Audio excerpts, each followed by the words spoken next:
Hey, how's it going everybody? Everyday Zach here, and today we are talking about the Sidecar 2.0 versus the 1.0. Should you upgrade if you have the 1.0 to the 2.0?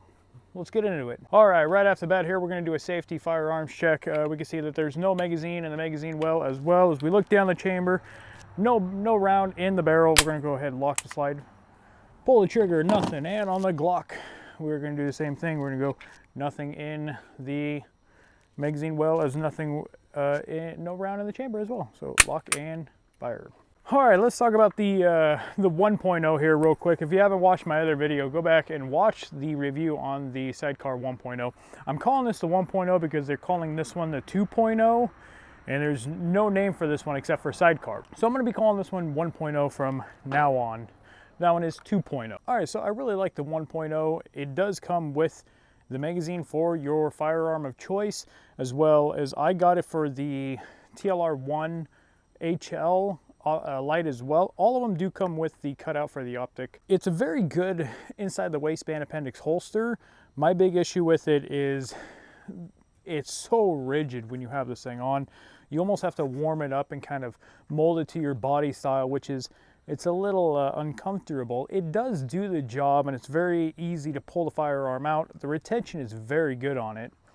As for the 2.0, when they upgraded, the biggest update that they've done is obviously the swivel. And I absolutely love the swivel. When I first put this on, when I got it, I noticed almost immediately my range of motion, being able to bend down, sit down, walk, it expanded it astronomically. Bending down or sitting down with the 1.0, it absolutely kills you. For a bigger guy, I should say, where the 2.0 does swivel, and I really do like that. Now with their new design swivel, they did come with a plethora of different attachments for this. They do have a tourniquet holder, which I did get for an accessory, and it does come with their little bat wing clip as well for a belt clip if you do not purchase the extra mag holder accessory. Now the thing is, with this holster, it's $100 for the holster, and each one of these items besides this piece is $40. So $40 here and $40 for this one.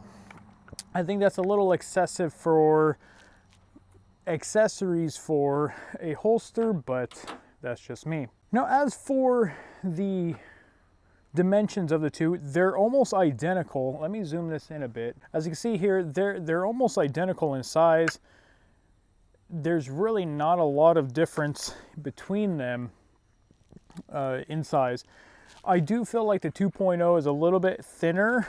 I mean, they look pretty identical, but well, actually the 2.0 is a little bit thicker where the top of the firearm does go. As for fitment to this holster, for the Glock anyways, take my sunglasses off here so I can see the camera. As for the fitment of the Glock inside the 2.0, the one issue I do have with this is being that they did put a swivel onto this. What that did is it made it so there's no retention on the top of the firearm. Like your 1.0, you have a retention screw here on the top that allows you to tighten up that retention on the firearm to be able to secure it a little bit better. That doesn't have that here. The only ones that it has are these screws right here, and I'm not sure if you're going to be able to see that, but these are basically, they're almost blowing out. I've had to tighten this up incredibly tight just to try to get a good retention on that. Now, I don't blame the holster really for this. What I do blame is the light. As you can see here, there's a lot of room in that light, but if you look down here, it's real tight. Now I'm trying to cinch this all up, but unfortunately it's just not working. Even if I back this out, the retention is so low that the firearm just falls right out. So that is kind of an issue for me. There's still enough retention on this that I do feel safe having an Appendix carry. I don't really plan on doing somersaults and front flips and back flips with this on, so it's not a huge deal for me. The optic cutout is very nice as well. It works very well.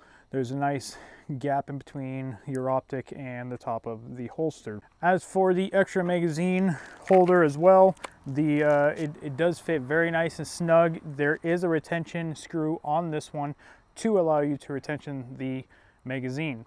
The issue with this that I see though is that the magazine only fits in one way, which I don't really find an issue. I've screwed that down way too tight. So you cannot put this in the other way. You can only put it in one way. Other than that, it's a fairly good holster. It is made of Kydex, and I got the just plain black version. I actually thought I got an orange. I thought I customized it, but apparently maybe I messed up on my order. All in all, this holster cost me about $185 with the 2 attachments.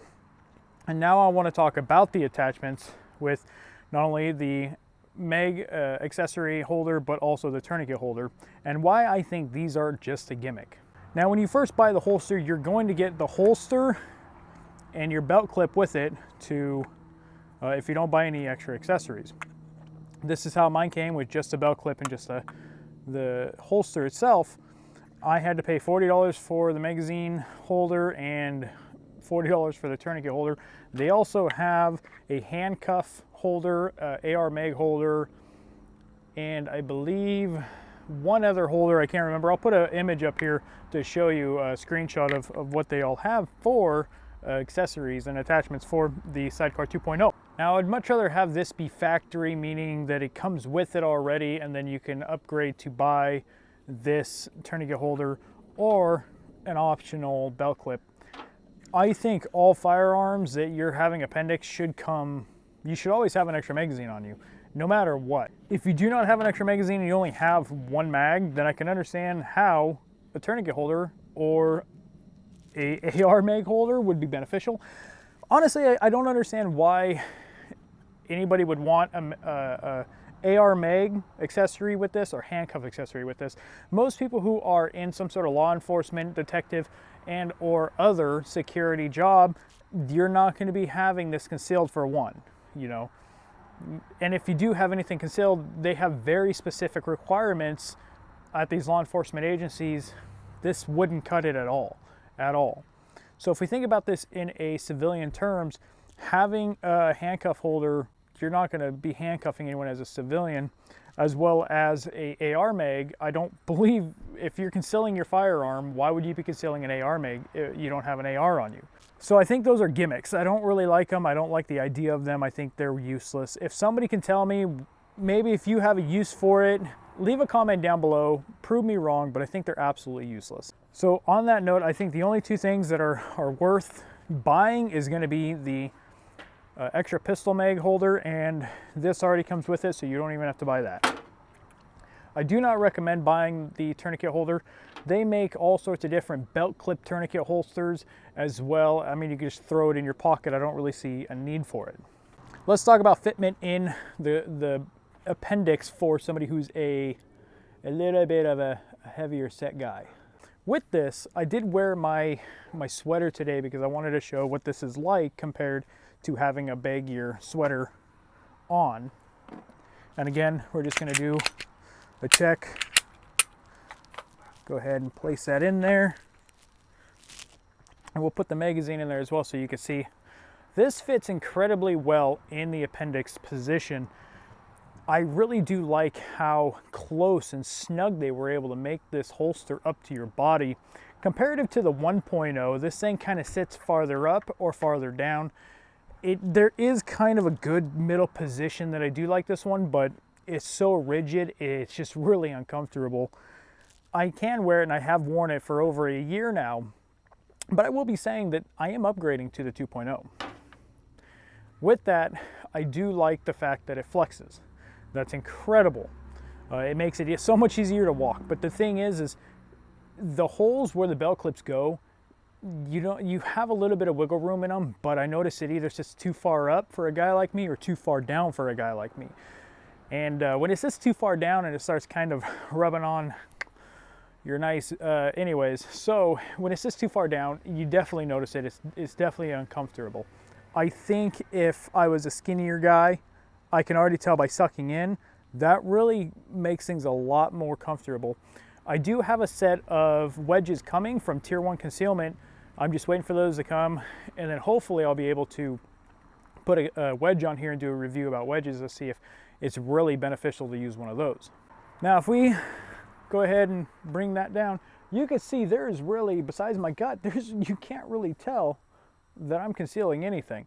And I love that about this. I love how slim design this is to the body. It's one of my favorite holsters now. I've said it before, T-Rex arms, man, they make a damn good holster. It's very easy to put on. It's very easy to bring out. Nice design. Now, the one thing that they did say with this holster is that you can wear it at a 4 o'clock position. Now, I'm going to tell you, I'm probably going to skip this next like 5 minutes of me trying to put this on. It is not easy for a bigger dude. I'm just telling you right now. It's not easy for a bigger dude to put this on. All right, so now we got that on at the 4 o'clock position. What makes this so hard to get on is this little tab that's on the side that holds the belt out. That thing gets stuck, and being a heavier set guy, it's real hard to get it back there. Now, on a 4 o'clock position here, this does work, and there's really not a lot of projecting with that firearm. I can't really tell in the camera because it's so bright behind me that I'm having a hard time seeing the screen. Yeah, I can turn the screen up a little bit towards me. But it works quite well in that 4 o'clock position where I do have access to be able to get the firearm out. But I say this is where I'm going to zoom this in just a little bit more. This is where your butterfly clip here comes in handy to get rid of this magazine and just have that there. I think it would work very well if you got rid of the magazine pouch, well, the magazine holder accessory, and just put this butterfly clip on here. I'm not sure if that's what this is called, but that's what I'm calling it. Because if we look and we put our magazine in here, my big issue is you have to draw your firearm. Now you have to reload that firearm. You're reaching around to get that firearm out. And for a bigger dude, that's uncomfortable. So to move this around the front, to be able to pull, draw, and get your magazine from somewhere appendix, I definitely would recommend moving this, saving it, still buying it for if you want to carry appendix, but moving this to the front. But again, there's really not a lot of projecting on that at all, and I'll show you the back. So it's all concealed, it's all really well done. I don't feel like I'm limited in my range of motion here with it being on the side. I could pull it up a little bit more. It's actually, it leaves a lot of room in the front. I think my biggest issue is going to be sitting down in a car or at a desk. This is really going to shove into you and it's going to hurt probably after a while of sitting down. Now, I haven't used it on the side yet, sitting down in a vehicle. I haven't really needed to be anywhere or go anywhere, and I've never really carried 4 o'clock. It's never my thing to carry there. But it does work. You can do it. Now, getting the 4 o'clock out, it's about the same as getting the appendix, except for being a bigger dude, it's a little bit harder. For the 2.0, if you're wondering whether you should buy the 1.0 or the 2.0, well, I got some bad news for you. They no longer sell the 1.0. As of today, which is a day that I should remember, Saturday, February 26th, date this video. From looking at their website, they no longer sell the 1.0. It's 2.0 only. So if you're wondering if you should upgrade from the 1.0 to the 2.0, I say yes, upgrade. You're going to spend a little bit more money. You can just buy the pistol mag accessory. It's about $100 for the holster, depending on the firearm you choose, and it's about $40. And I'm not actually sure if it goes up from there, depending on what firearm you have. But yes, I do recommend upgrading because this is a lot more comfortable than the appendix, and you can wear 4 o'clock if you're into that. When I do get my wedges, I will be doing another video after I stick one of those things on here and see how it works for a bigger dude. I have a lot of people who have recommended me different holsters, fat guy holsters, tier 1 holsters. I do have another tier 1 outside the waistband holster coming for the Glock 19. The reason, I don't have a lot of different guns, but the reason why I'm doing more Glock 19 stuff is because I've noticed a lot of the Glock holsters fit for the Canik TP9SFX as well. which brings me to my next thing. So what we're going to do here is we're going to go ahead and switch out the light from the Glock 19 5th Gen to the Canik TP9SFX. And I'm going to show you that the 2.0 still works to holster the Canik TP9SFX.